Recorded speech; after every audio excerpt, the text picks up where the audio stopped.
section here before spring break. So a couple days of reviewing after this, and then we may be ready for our Chapter 6 test, possibly by the end of the week. So we'll kind of see how things go. Now in this section, we are graphing. So if you've got graph paper, that's good. If you don't have it for your notes, at least maybe grab a sheet back here for your homework later. It's just a little bit easier to see on graph paper. But we're graphing radical functions.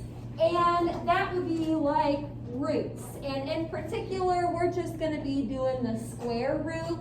Next year in pre-calc, we'll graph some cube roots. Hello there. But are you just getting in? Some of their Oh, well that's no good. Well, I've got paper in the back and it looks like there's a writing utensil. If you want to grab some graph paper, that would be good. So I'll get you a book here in a minute too. Now, what we want to remember is, or I guess not really remember because you're just learning about it, but we do want to know what the square root function looks like. Remember a long time ago we talked about parent graphs. We had like the quadratic, we had absolute value, that was always a V. You always had a parent graph to start with.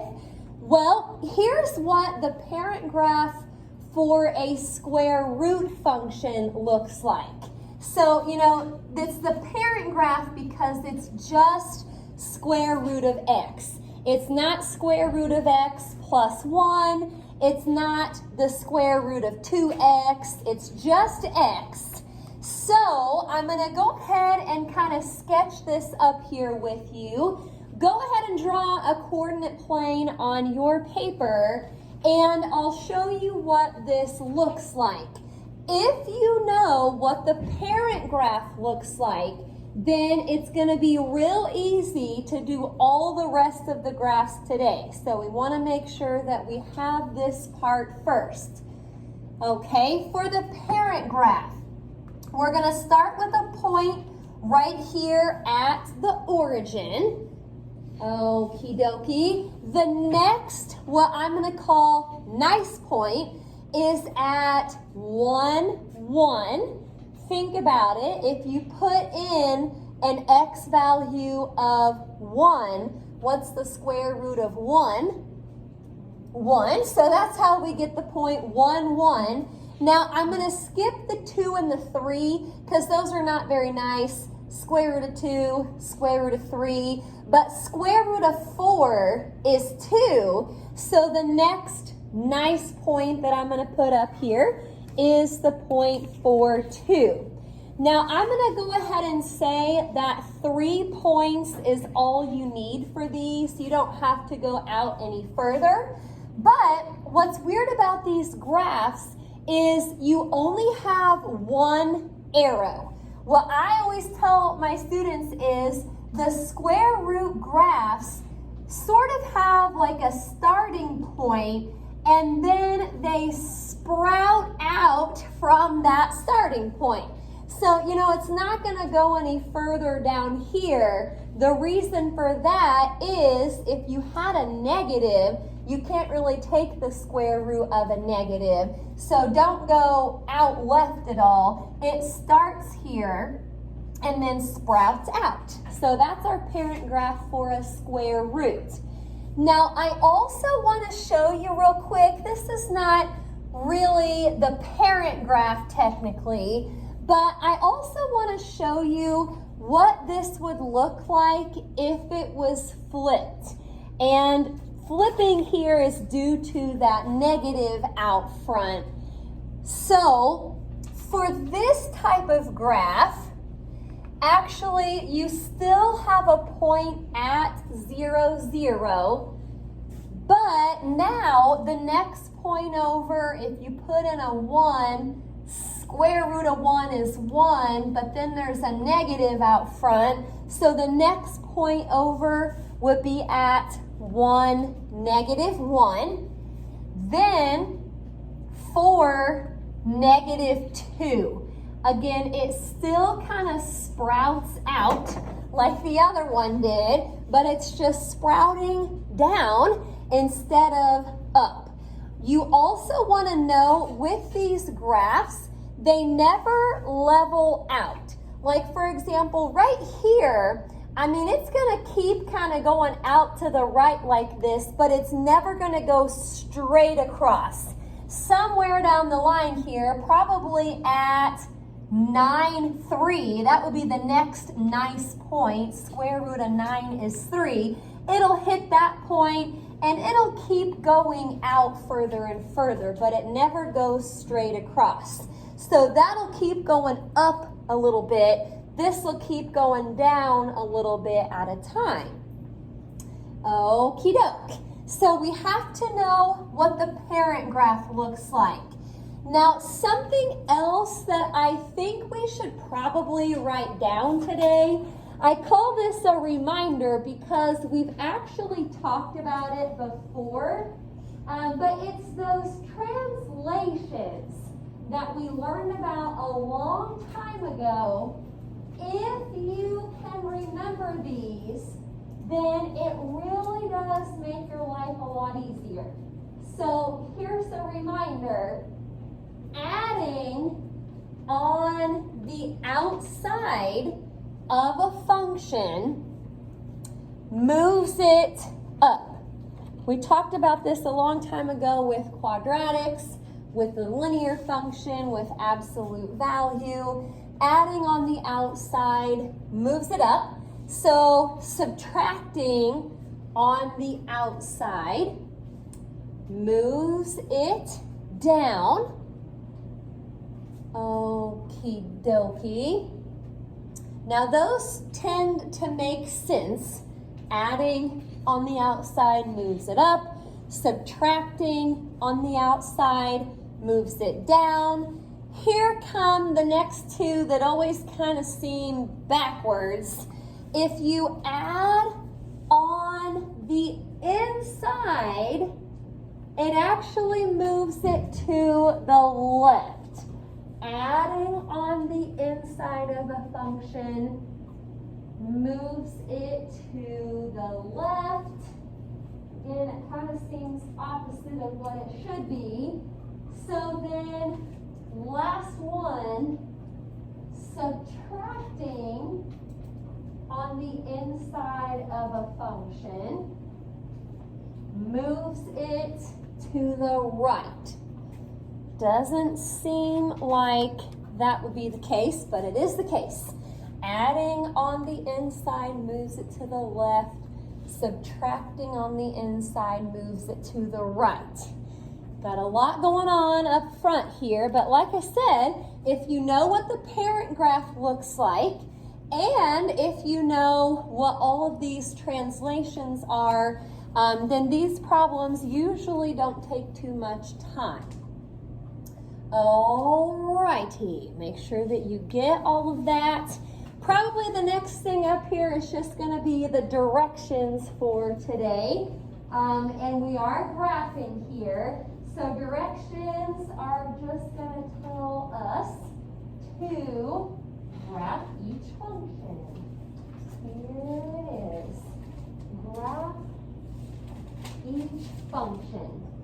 We're going to go through a few of them so we can see all of the different translations that we have. First one, number 1 says y equals square root of x plus 3. Square root of x plus 3. Question. Okay, let me bring it over to you so you can grab it here. You'll want to have those. It's right there for you. Okie doke. Now I'm looking at this function here, and I see this plus 3. Now, because that whole thing is under the square root, I would say that this plus 3 is inside the function. So if we're adding on the inside, which direction are we moving? Yeah, this is going left 3. So what we'll do is, and we shouldn't really have to make a table for something like this. A lot of times we make a table if we're not really sure what's happening yet, but we know what the parent graph looks like, and we know that this is getting shifted left 3. So putting all of that together, we should be able to graph this without a table. Now, you don't have to do this.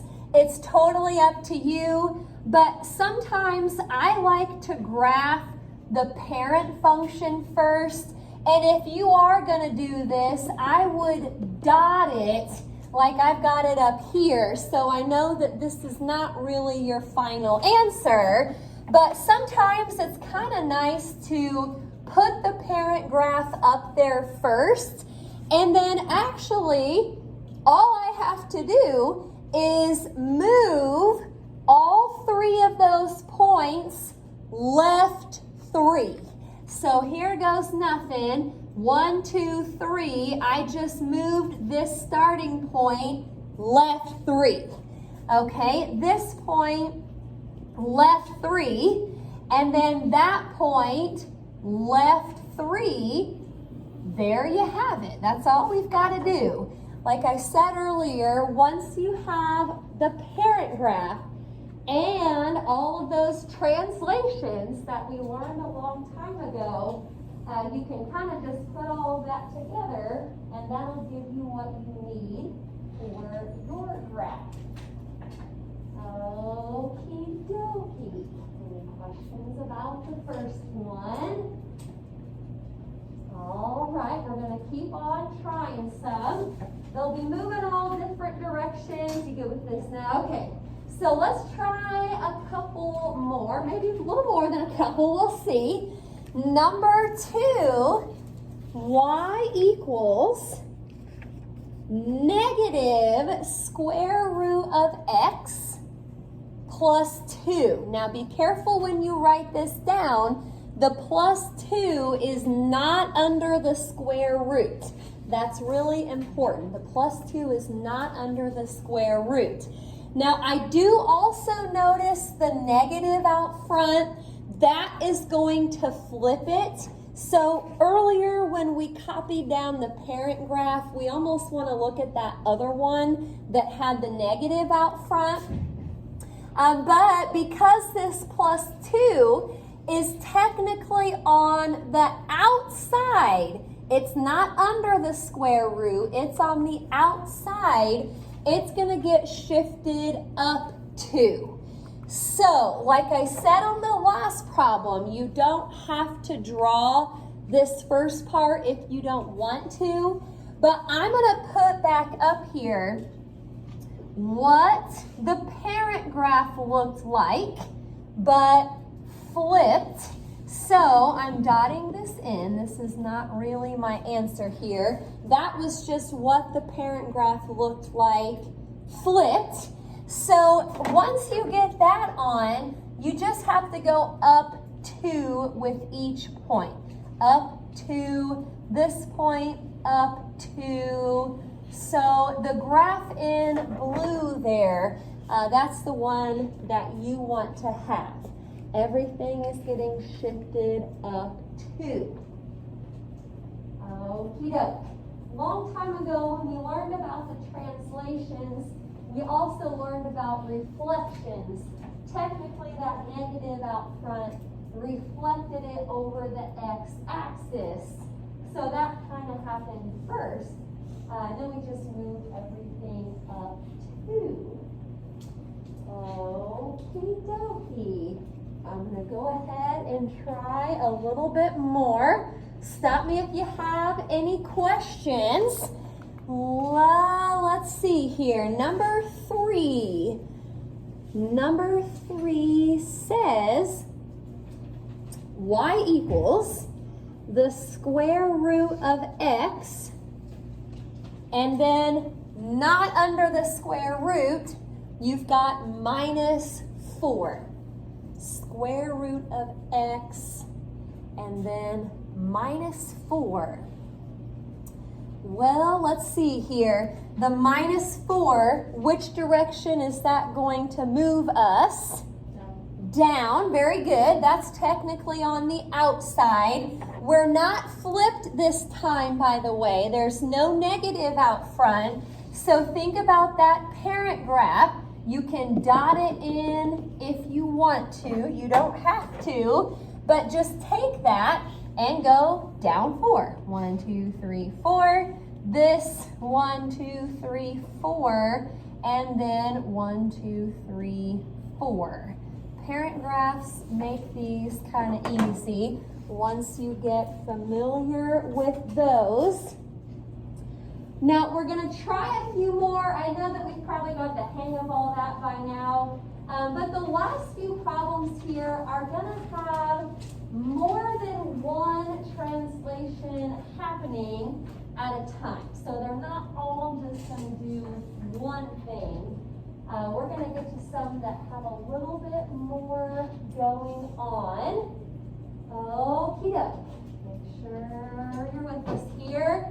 Number 4, it says y equals the square root of x minus 2 and then plus 5.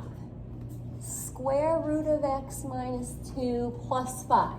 What is this minus 2 gonna do? Yep, to the right 2. And then what about this plus 5? Yeah, it's on the outside technically, so that'll go up 5. Right 2, up 5. When you draw your coordinate plane, you maybe don't have to make yours quite as big as mine, but you may want to kind of just move it up a little bit, scoot it over a little, since it's going right and up. I'll give you a second to start that. Now, I may also just draw in the parent graph while I'm thinking about it. And it really doesn't matter which translation you do first. Just take one of those points, move it right 2, up 5. Take the next point, right 2, up 5. Or technically you could go up 5 and then right 2. It doesn't really matter what order you go in. So here goes nothing. Right from here, right 2, up 5. From here, right 2, up 1, 2, 3, 4, 5. And right 2, up 5. For that last point, that'll be all the way up to 7. So it still has the same shape.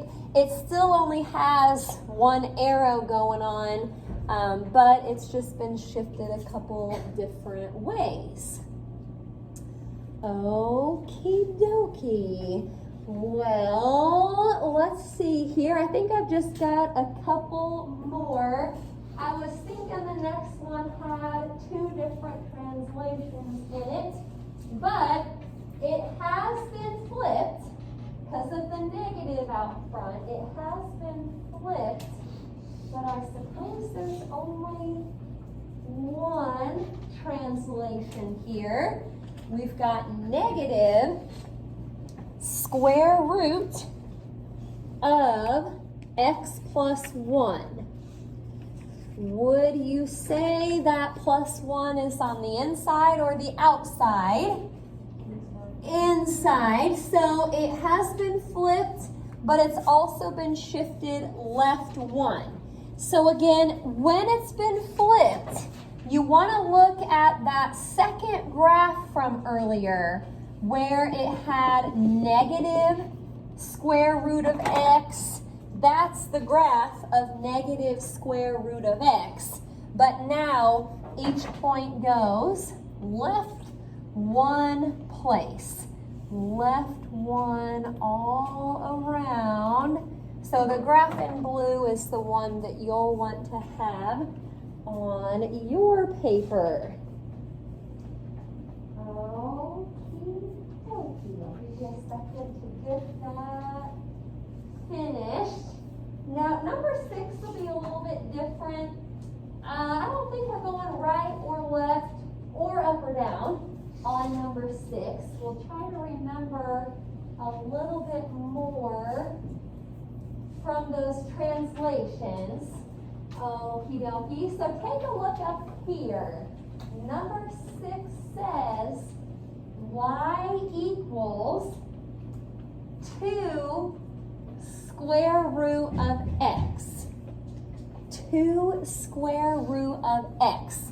It's not 2 plus square root of x. This 2 is actually getting multiplied by the square root of x. So again, that's not going right or left or up or down. That, in case you can't remember, I know it's been a while, that is actually called a vertical stretch. When your function gets multiplied by a number bigger than 1, we call that a vertical stretch. If it gets multiplied by a number between 0 and 1, like some kind of a fraction, that was called a vertical compression. But a vertical stretch is going to kind of make it look a little bit taller. Now, it's kind of hard with these square root graphs. It's kind of hard to just do all of that in your head. So I do recommend anytime you've got a vertical stretch or a vertical compression, I do recommend that you draw just a quick XY table so that you can know exactly where your points should be. Okay, so let's plug in a 0 real quick. Square root of 0 is 0. 0 times 2 is still 0. So it looks like we still have a point at the origin. Now let's plug in a 1. Square root of 1 is 1. 1 times 2 is 2. Okay, I'm going to skip plugging in a 2 and a 3 because those are not nice square roots. But if you put in a 4, square root of 4 is 2. 2 times 2 is 4. So that's just kind of a quick way to figure out where your points should be. I'm not even going to bother drawing the parent function here. I'm just going to go with 0, 0, 1, 2, and then 4, 4. It basically just kind of stretched it out vertically by a factor of 2. Everything got multiplied by 2. And that's that. Now again, if you get to a vertical stretch or a vertical compression in the homework, draw a table. If you don't, if it's just going right or left like all the other ones we had, a table is not really necessary. That is the last one there. Usually a pretty quick lesson, kind of a nice one to do after our long break. So I'm thinking this could probably get done in class today. This is A86. I do have some binder stuff to give back to you here in a little bit. But from page 418, we're going to do number 1 and then 7 to 16.